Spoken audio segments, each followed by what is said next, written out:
This program is designed to provide general information with regards to the subject matters covered. This information is given with the understanding that neither the hosts, guests, sponsors, or station are engaged in rendering any specific and personal, medical, financial, legal, counseling, professional service, or any advice. You should seek the services of competent professionals before applying or trying any suggested ideas.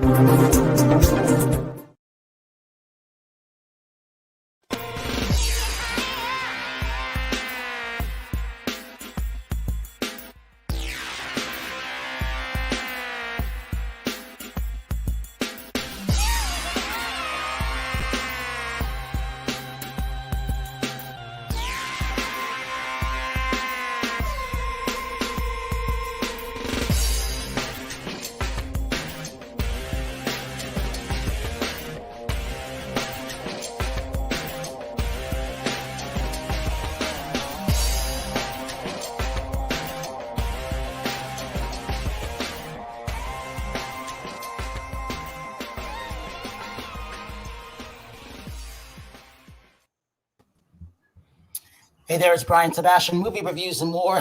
Worldwide TV network, WomenOnTV.tv, iTunes 247 out of Franklin, Tennessee, and streaming live on K4TH Radio, K4HD Radio, Talk4 Media, TV, radio, podcasting, and all of the other platforms around the world, Pandora, Spotify. My God, what am I else in the beginning? It's interesting. I'm kind of frazzled right now because I hear static in my ears, but I'm looking at everybody else, and I think it's just me. But hey, welcome to the world of technology, so who's to say? And so here's the thing. I've been waiting for this show for months and months and months. Why? I'm not going to tell you why, but the thing, I am going to tell you. Because Shawn Edwards is here. Dr. Russell Kennedy is here. Christina Morales is back Hemenway. And one of the things I wanted to talk about was there's so much stuff going on in the world. It's amazing what's happening these days. So here's the reason why I couldn't wait to have Shawn on. Not only is he an award-winning journalist, Fox 4, Kansas City, Missouri, he is one of the best film critics out there. He speaks his mind.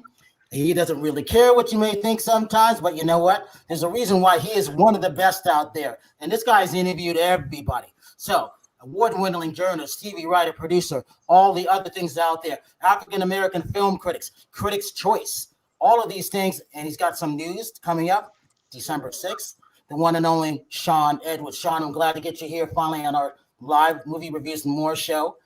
And no, man, it's good to be. It's good to be here. Thanks for the invite, man. I appreciate it. Hey, and we've been talking about it for a long time. And a newfound friend. I like this guy. I found him in Clubhouse. For anybody who's on Clubhouse, Tosh was on movie reviews and more Clubhouse today. I've been talking about him for a while. I went into his room. I was just curious about anxiety, depression for all my friends who have it. He had 223 people in there. I'm like, what's he talking? Is everybody depressed? The answer is yes. Everybody's going through all kinds of anxiety, everything that you can imagine. Not only is he an award winner, he's got a book, Anxiety. I think it's 2020. Amazon bestseller. And again, I say all of this off the top of my head. I never use notes. It's all about energy. So Dr. Russell Kennedy, it's good to see you. Talk about what you have coming up real quick. Yeah, it's great to see you too, Brian.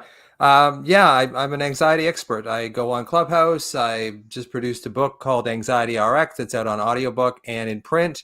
And it's really going to change the way that anxiety is understood and treated. That's basically my mission in life, is to show people how they don't have to suffer with anxiety like I did for 30 years. And back. She came back because I wanted to. She found me on LinkedIn, Shawn, which is interesting. And we don't necessarily just have filmmakers and kind of put them on the air right away. We want to see what they have first. But I went the other way around. The fact that she reached out, and I was like, oh, okay, she reached out. We gotta help independent filmmakers because they're just having a rush 2 years. And it was one of those things that, Christina, tell us where you're coming from and how we got to know each other, because I love Bride Plus One. Talk about that. Go ahead. Hey, I'm so glad that you loved it. I was so amazed because I was just trying to reach out and get the word out about it because we have distribution, but nobody really knows that it's out there. So we've gotten really good reviews on Amazon Prime and such. And so I was like, oh, I need a critic to actually look at this. So I sent you I guess it was on LinkedIn, and you right away got back to me, like within an hour and a half, and you're like, I liked it. I think you should come on my show. So I feel so blessed about that. And yeah, Bride Plus One has been like a 3-year now labor of love. And it's something that I'm really proud of. I don't know if Shawn, if you've seen it or not, but I'm really curious to know, and to know what your critical thinking would be about it. No, I have not seen it, but I'm jealous because Brian's seen it and I haven't. So you gotta zap me a copy to watch tonight. I don't have any plans after this show tonight. I would love to watch it and give you immediate feedback tomorrow. I'm like, why haven't I got it? I need your movie in my life right now. Oh, yay! I love it. I love it. On its way to you. All right, so. there you go. No, Yeah. thank So you. the other thing is we had to have Cybertruck on because people were saying, hey, Brian, you got all these women, where are the men? Well, we do have guys. It's just a matter of they come into the studio more. We're in studio because we never stopped doing anything. So Cybertruck is here. Tasha from Miami is here. I think Terry just chimed in, and she just came in from the doctor. And you know I like to talk about with Roxy, to our engineer, because we can do all of this with everybody on here. So Russell, I got to start with you first. Dr. Russell Kennedy, let's talk about this. Let's talk about your book. Let's talk about what everybody's gone through the last 2 years. Well, yeah, I mean, I think, all anxiety is separation anxiety. And I heard that from Dr. Gordon Neufeld, who's a developmental psychologist in Vancouver. And it really resonated with me. All anxiety is separation from other people, but it's mostly separation from yourself. And if you can't connect with yourself, you're going to be a sitting duck for anxiety. And we live in a society that basically just does its level best to separate us from ourselves. We're always looking for the next thing. I've also got a degree in neuroscience. So I look at, the brain development, brain chemistry, how human beings basically want more than they like to want. When they have something, they devalue it. So just a little example of that, a child on December the 15th gets a bigger dopamine hit in their brain from looking at their presents under the tree, anticipating what it's going to be like to open those presents, than actually the child gets when he's actually opening those presents on Christmas Day. So we are a species that loves to want, and we sort of devalue what we already have. And I think we miss a lot of the point, and that creates a tremendous amount of anxiety and separation from ourselves, within ourselves, and to other people. So Shawn, check this out. You know how we would look forward to seeing these bigger movies coming out, and we would get excited, and then we get there like, what? Wait a minute, how do I get 3 hours back of my time? Is that kind of excitement to me, I think. But also, so here's the thing that Russell didn't say, Dr. Russell Kennedy didn't say, is that he's actually a comedian too. And he's actually performed, put this out, at Yucks there with, guess what, Shawn? Robin Williams and a few other of our friends that we've interviewed throughout the years. Shawn, talk about this side of this, because I haven't found anybody else, and I've been looking, who has your qualifications, the stuff that you've been through, how you grew up, but also the community aspect of things. Talk about that.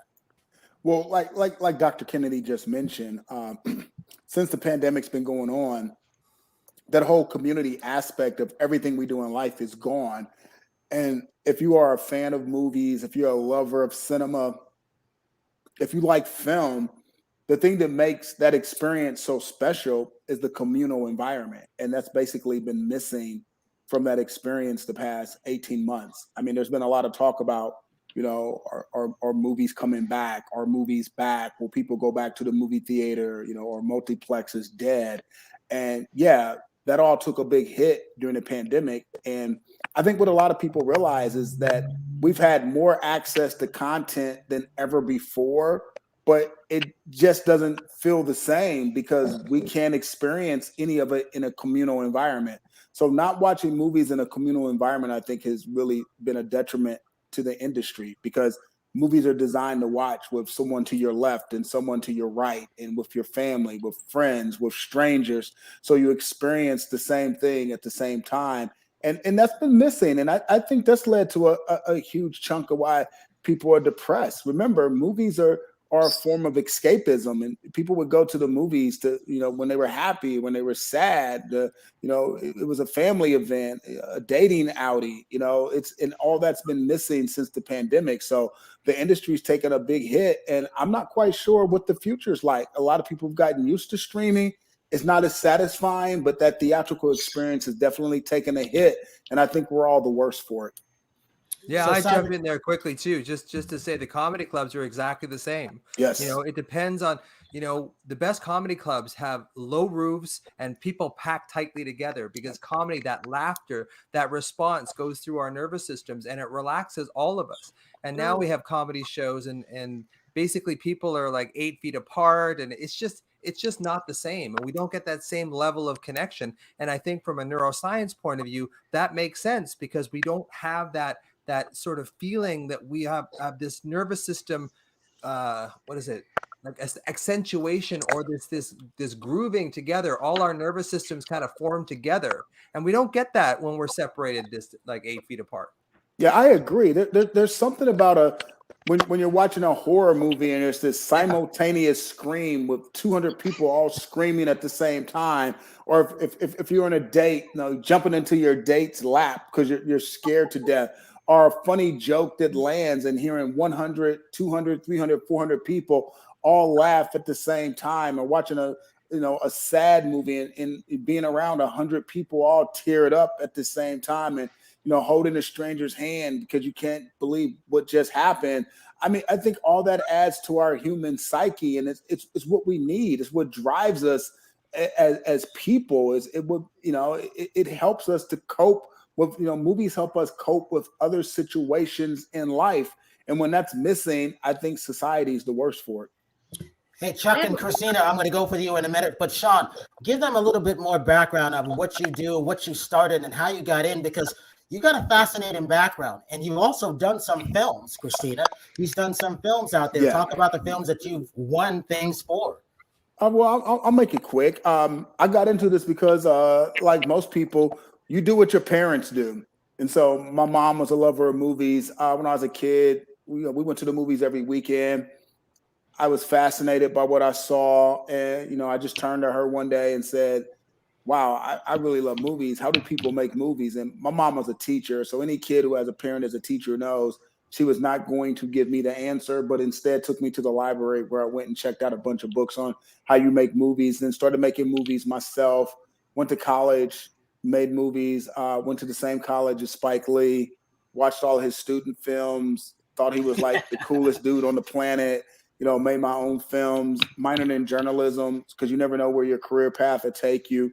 So, I started off as a journalism. Now I'm a filmmaker working at Hidden Empire Film Group where we produce movies. And I've just been entrenched in it. And, also working with the Critics' Choice Association, producing some award shows. So it's been a fascinating trek, but it all started by, with watching movies with my mother every weekend. It's wonderful.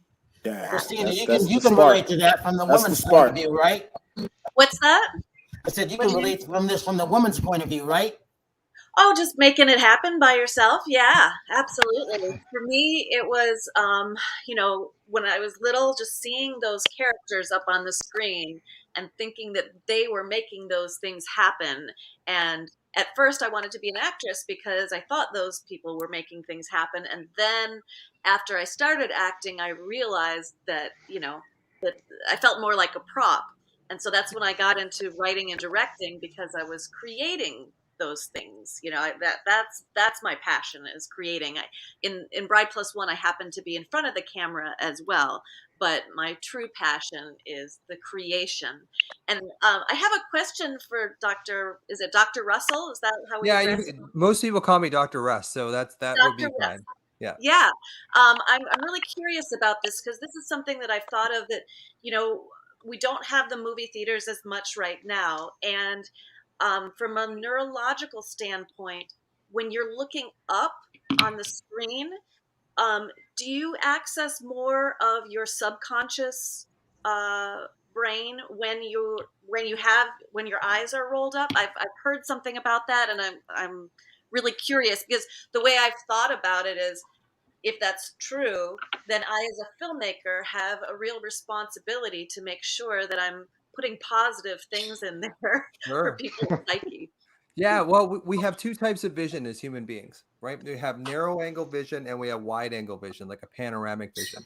And typically, I think that's the allure of the big screen is that we have to go into panoramic mode with our vision because we have to use. So just in the room you're sitting in right now, guys, just see if you can look straight ahead and observe both of the walls on each side of you with your panoramic vision. And then look straight at me and the camera, and you can see the difference between the two visions.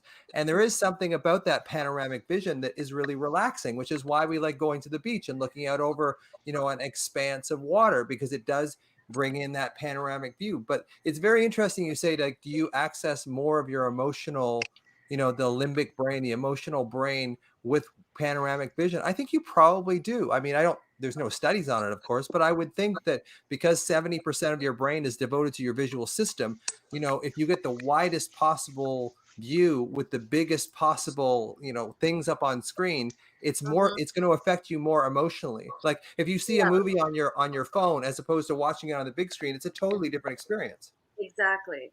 And then also, like in meditation, rolling back your eyes, gives you a more meditative state. So that's why I was thinking that it may help you to access your subconscious mind more. But just quickly, there's a test that some people believe actually helps with telling if someone's hypnotizable or not. The farther you can roll your eyes back in your head, the more likely you are to be hypnotizable. So there was a little quick aside I wanted to throw in there. So I don't know if it's true, but I've heard that from a number of sources, so it's possible. Interesting. I really wanted to roll. Oh, go ahead, Tosh. Go ahead. No, I was like, I really want to try that right now, but I'm going to look crazy. Put your hands over your eyes like this. I'm not doing anything. I'm not. Oh, now I'm in the full frame. But that's interesting. I mean, I probably am not hypnotizable. I'm not going to do that. But it's amazing, though. It's amazing how often we go through our day with that narrow angle vision, especially as we get more detached from each other, especially as we get more stressed. And I tell people, I just did a little Instagram reel about this, is to really try and use your panoramic vision as much as you can through the day, because that does tend to relax your nervous system, because you're not in that sort of, when there's a threat, we look right at something for threat. But when we're relaxed, we have this sort of more panoramic vision. So I get people to try and do that when they're doing a walk in nature. Just like really focus and look up, because most people, when we're stressed, we look straight down. So look up, chin up a little bit, and then use that panoramic vision, because it really does help relax you. So, Cyber Chuck, let's talk about this, because you can relate to a lot of, I'm sure, what the doctor is talking about because of where you came from and what you do. And then talk about when you went back to the movies because of how your day is. Yeah, Chuck. So I can relate to anxiety, because anxiety was something that was debilitating me. And it put me in a really dark place. And COVID and the lockdowns really took me into a dark place, especially having the anxiety. And I was coping with it through drugs and alcohol. And luckily, I was able to come to California, have an awakening, and push past using drugs and alcohol. And now I use meditation. So I truly understand the meditation and rolling the eyes. I slightly roll them back in and focus right here in the middle. And that really helps me with my anxiety. And I'd love to learn more about your techniques with anxiety, because every day I'm still dealing with that. And in terms of the movies, I never really went to movies when there was a lot of people there because of my anxiety. I don't like people sitting behind me or in front of me. So going to the movies now with less people really hasn't affected me that much. So, Shawn and I would. Okay, go ahead, Dr. Russ.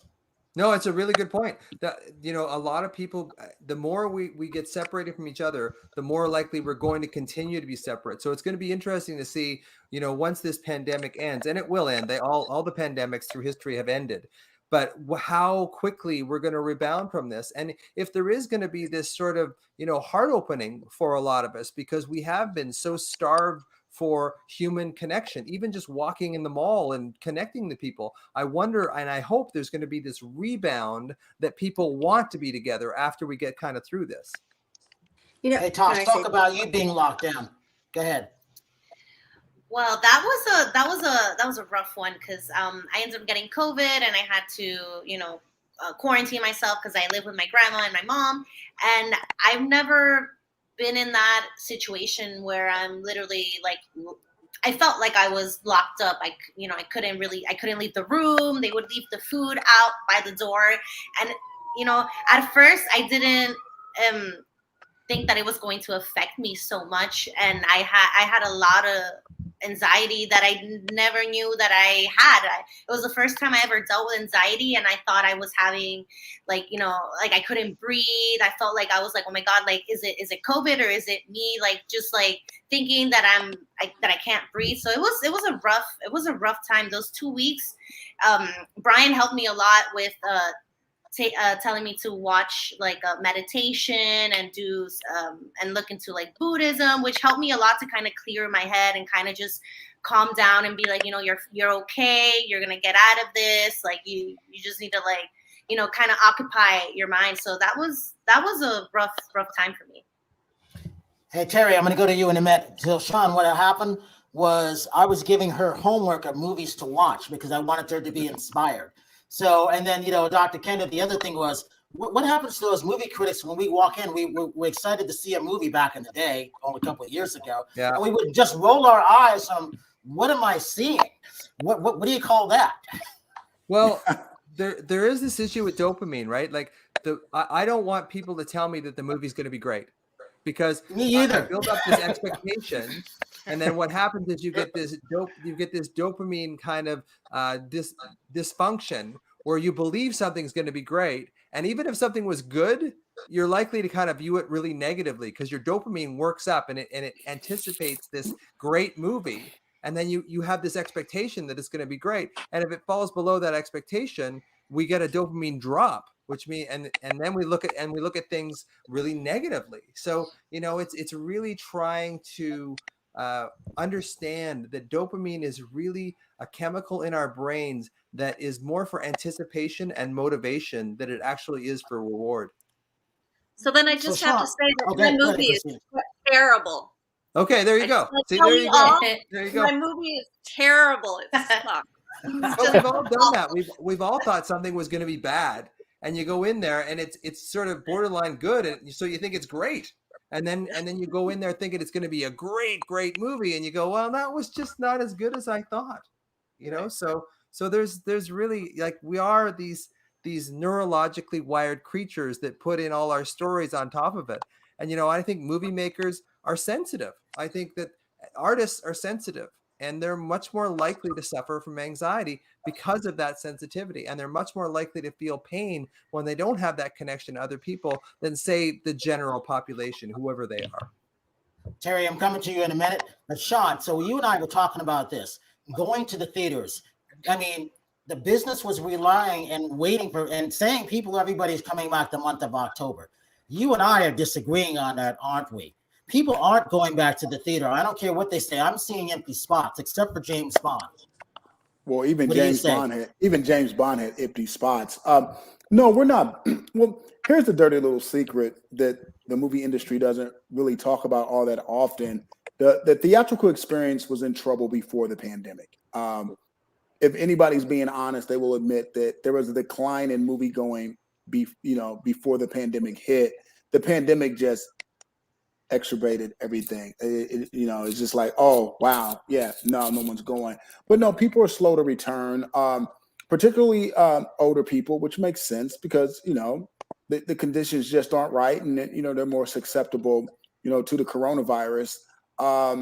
Mothers aren't returning back with their kids because it's hard enough to keep them in school because there've been massive outbreaks at school. So you don't want to take a child to a movie theater and catch COVID-19. So a lot of parents are staying away. Plus, there's so many options for them to watch stuff at home, and it's also more affordable. If you have a family, 2 or 3, 4 or 5 kids, going to the movie theater now is what it used to cost to go to Disney World back in the day. It's really expensive. So it's a lot easier just to pay that $7.99 to Netflix or Amazon Prime or Disney Plus and punch up movies all day for them to watch. So yeah, mothers with kids aren't going back either.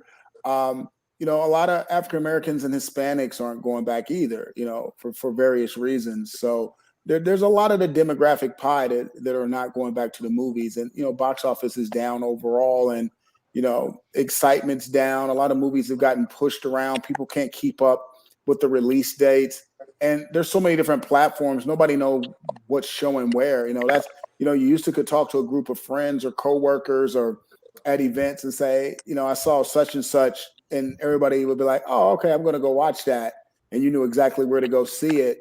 Before you even start talking about a movie or a TV series, you got to let people know where you watched it first so you can find it, because there's just so many options that consumers are completely confused.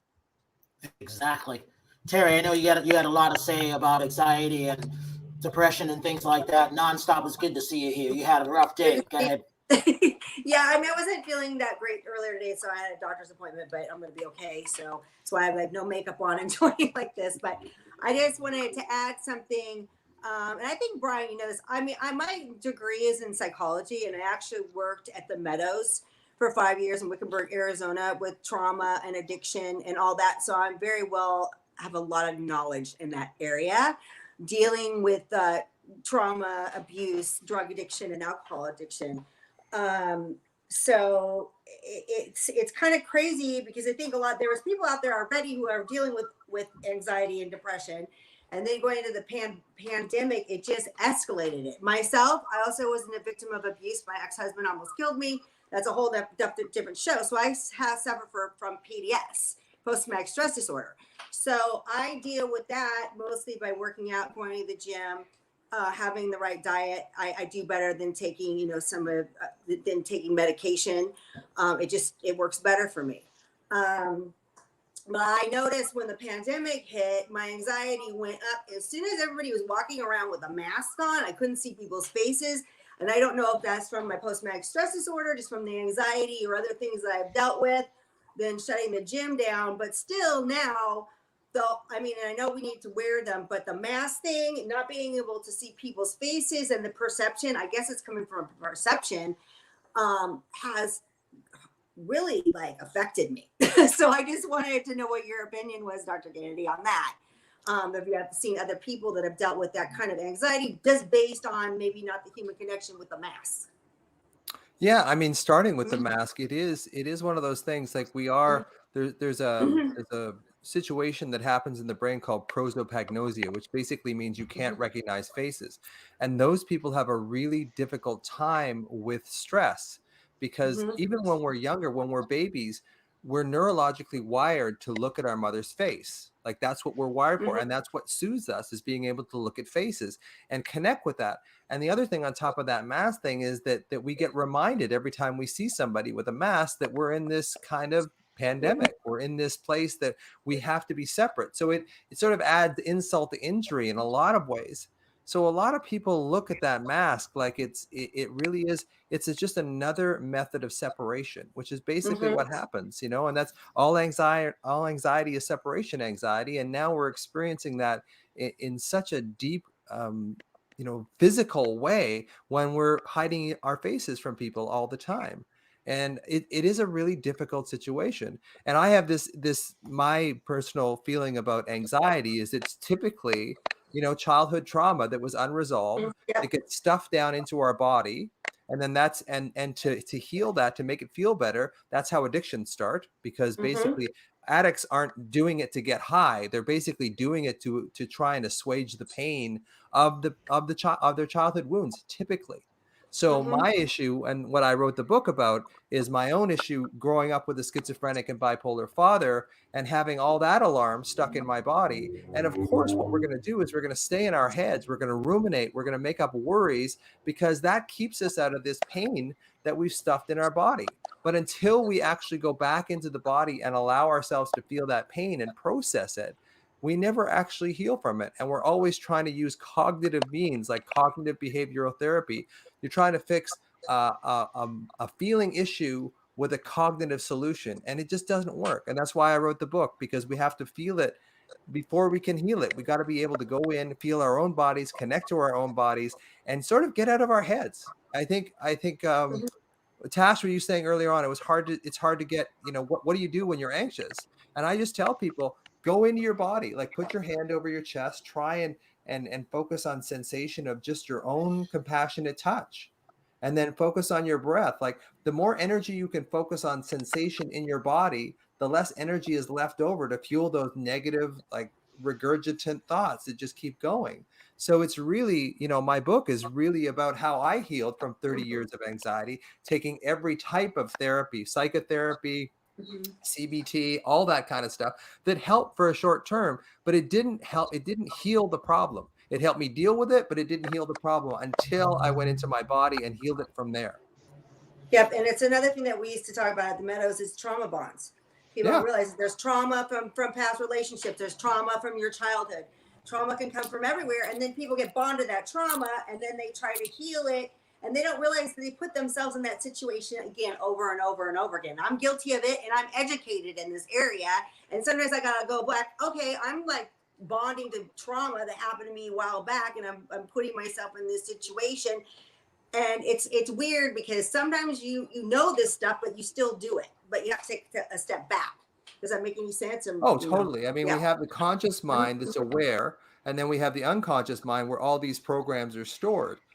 So Freud coined this phrase called the repetition compulsion, which is basically what was familiar to you in childhood, you will unconsciously replicate in your adulthood. As an example, I had a patient, beautiful girl, attracted all sorts of men, but she would only pick abusive alcoholics for boyfriends. Her father was an abusive alcoholic. So basically what she was doing is unconsciously making her present day adult life very similar to what her childhood was. And we do this automatically. Human beings have this compulsion to make what happened to us as children secure because it's familiar. So we have this compulsion to repeat the familiar because we assume the familiar was secure, when it was actually, in a lot of cases, it was nothing like security. It was actually the opposite of that. Or sometimes you're trying to fix the problem that you couldn't fix is not fixable. I find myself doing that all the time. And that's, I think that I was saying that earlier on, like sometimes the most intense attractions we have for other people are the people that really mirror those old wounds to us. And which would be the same thing with my patient. It was the same thing. It would mirror her wounding with her father. So she would go into it again. And it's very seductive. Yeah, I think that's the reason I married my ex-husband, because I was trying to fix things in him from other issues that I couldn't fix. And of course, I got hurt in the process physically. But I mean, I know what the attraction was. I know what it was there. So, I mean, half the battle is realizing that you have these issues, and we're all human, and we all have these issues. It's just what we come with. But sometimes it's got to get that bad, Terry, before we change, right? Yeah. Like sometimes we have to hit the wall, because I read a quote the other day. It was like nobody in their own right mind goes into learning what they have to learn voluntarily, right? Yep. We all get slammed in there because the other option is horrible.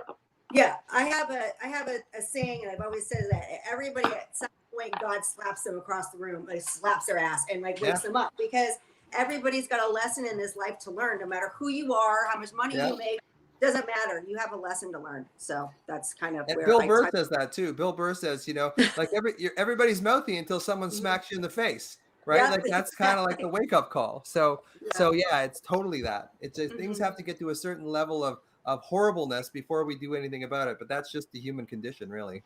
So Christine talks about this. Christina, I was always curious about independent filmmakers and what they had to go through. You didn't know what they had to go through until you heard the stories. And again, when it comes to Shawn and I doing these things like this and the other film critics, we want to give the voice out there, but like Shawn says, there's so many outlets to have all these things on. And I don't think a lot of it, when it comes to marketing now, you can get it all out there because there's so many outlets to get it, and they get lost. Even I say now, from the average person, where'd you see it? No one told me about it. And I get really upset and pissed about that, Right. That's why I have, the brideplus1.com, so that people can go there and they can see all the different platforms, because that is honestly the most difficult part is, separating yourself from all the other content that's there. And so in terms of being an independent filmmaker, I feel like I, in a way, made a mistake by going with, I hope I'm not, I don't want to sound like I'm bad mouthing, but basically I went with a distributor that gave me a great deal, only 20% off the top, and they wouldn't take anything, right? So like most distributors will take 30% back, and then like the first 30,000 or something like that. So I thought I got a great deal, having the 20%, and they weren't going to take anything off the top, but they also don't do any advertising. So I have this film that I'm really proud of, that's all across the nation, that anybody can see, but nobody knows about it. So that's really challenging for me. Shawn, your thoughts on that? What's that? Well, no, he's Shawn. asking me my thoughts on that. We gotta change it. I mean, like you said, you reached out to Brian on LinkedIn. Just go to LinkedIn, type in, film critic, reach out, shoot it to me, build a network. We'll talk. I can plug you in. You gotta reach the people out there that can spread the word. And sometimes that happens, behind the scenes, underground, but it can be done. So I'll talk about the Critics' Choice Awards. Talk about the African Americans film critics. Well, no, I'm a member. I've been a member of the Critics' Choice Association since the early 2000s, and now I'm a second-term board member. And we pride ourselves on being the largest film critics group in the world, 500 plus members. But unlike the Hollywood Foreign Press Association, we're pretty diverse in terms of membership and programming. This year, we'll be celebrating for the first time ever a celebration of Latina film on December the 9th. It'll be a virtual celebration. Then on December the 6th, we're doing our 4th annual celebration of Black cinema, a really big event, actually doing it in person this year. Hooray, pandemic hopefully over. So we're looking forward to, doing that celebration. Halle Berry is receiving the Lifetime Career Achievement Award. Hard to believe it's been 20 years since she won the Oscar for Best Actress. So it'd be a 20-year celebration for her win, for her performance in Monsters Ball. She's more than deserving of the Lifetime Achievement Award. Jennifer Hudson's getting the Best Actress Award. A lot of celebrities to be in the house. But like I said, we're committed to creating diverse programming.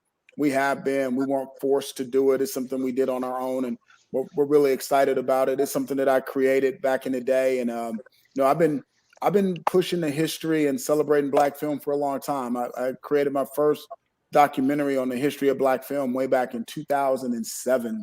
This was way before people were even thinking about it, way before inclusion orders, way before George Floyd's death, way before any of that. So I'm happy to see that more and more people are, recognizing different types of filmmakers from different ethnicities and genders and perspectives and points of view. And we're leading the charge as an organization. Wonderful. Dr. Kennedy, talk about what comedy did for you. Why was that outlet good for you? And talked about who were some of the people. And, unfortunately, a lot of comics are coming down with COVID, but also we've lost some great comics. Yeah, I mean, I think comedy. I think you have to have a bit of a screw loose to start doing comedy in the first place, right? I think it's true. I think that but your need for acceptance and validation is so great that you will stand up in front of a bunch of strangers and pour your guts out and hope that they laugh. And it's a painful process for sure. And I think it requires a certain psyche. I think there's a certain amount of masochism to go out in front of people like that and then want to do it again, like just keep doing it. And I was thinking about this in the shower. There's a few comics that I know that didn't start out with a lot of talent, but are decent now. They're decent comics. But I've never seen a comic who didn't have a lot of talent right off the start do really well, like become a really, really good comic. And for me, what it did was it took me out of this world of this, because I would be a doctor during the daytime in this left brain analytical, saving lives, quote unquote, kind of thing. And then at night I could exercise my right brain and I could talk about whatever I wanted to a certain extent. I mean, as a physician, you're kind of looked at as an upstanding member of society. So it's not like you're out there swearing a lot or whatever, but it was something that really helped my right brain and play is so important for just mental health in general, and we're kind of losing that. So I think for me, comedy was kind of play. It was ability to go out, see something that, because here's the thing. I think comedy is we take things that don't make sense and we make them make sense, or we take things that make sense and make them not make sense. And I think comedians, by and large, had trauma when they were younger, because when you get traumatized when you're younger, you have to look at the world in a very different perspective. If you get all your needs met as a child, you don't really need to go outside of that framework. But if you're suffering as a child, we're constantly going outside that framework. And I think we look at the world in a very different way. So it was an ability for me to start exercising my right brain, having some play, and not being in that left brain life and death situation every day. Cyber Chuck, what are you thinking so far? I can see things going on in your head. Yeah. I had a question. And talking about that, here's a man who literally spins on top of his head. No, I had a question for Dr. Russ. What are your thoughts on plant-based medicine? Because a lot of people have been turning to plant-based medicine to deal with traumas and anxiety. Yeah. And I know me personally, I have done everything. I've taken medications. I have a list that are just pages long. I've been in and out of rehabs. And it wasn't until I had an experience on plant-based medicine that I stopped using alcohol and I stopped using hard drugs right after. I never have went back to using any of that stuff again. So what are your thoughts on that? I mean, I think in the next 5 to 10 years, what you're going to see in psychiatry and psychology is a lot more somatic body-based therapy, and you're going to see a lot more psychedelics. And we're seeing it now. We're seeing MDMA assisted therapy, ayahuasca assisted therapy, ketamine assisted therapy, because what it does is it gets us outside of that protective ego, that part of us that won't let us go into our trauma because it's just too painful. And unless you go into that trauma, we never actually change it. So we can change our thoughts around it, but that doesn't really change the trauma. So what I find is that psychedelics are one of the things that kind of divorce you from your ego. It kind of puts your ego aside and you become kind of one with everything. You become kind of your conscious and your unconscious don't have that boundary so much anymore. And you can kind of experience your traumas in a way that you can see them differently. Now, that said, I am not a big fan of just sort of, hey, I've got anxiety, depression, OCD, eating disorders. I should try a psychedelic, because I think it can actually do more harm than good. So it has to be kind of in a place where people feel safe, where people are trained. It's not one of these things where like, hey, Bill, let's go and do LSD and see if I can solve my eating disorder. Like that's not the issue. But I think that what it does do, what the psychedelics do is they get outside of that protective ego that won't let you go into your trauma. Because your ego, when you're in your quote unquote right mind, your ego will not let you get into that trauma. And that's why I think somatic therapy is really helpful, because that sometimes helps you get around that kind of ego block. But the psychedelics, I think, are very effective in that. But what I always tell people when they ask me, and I get asked this a lot, is should I do psychedelics? And I said, do 6 months of somatic experiencing therapy first. Do 6 months of somatic therapy first, because that'll prime your body for it, for one. And it'll also give you a different perspective on things. And maybe you won't have to do the psychedelics after that. So I think they're very, very helpful, but I think they really have to be used in a very controlled, specific way, rather than just kind of, I've got this addiction, I need to take ayahuasca to get rid of it. So Tosh, talk about what you have coming up. Well, there's been a lot going on, but I'm going to do it super quick since we have very little time left. So I'm Natasha. I'm a urban Latin singer.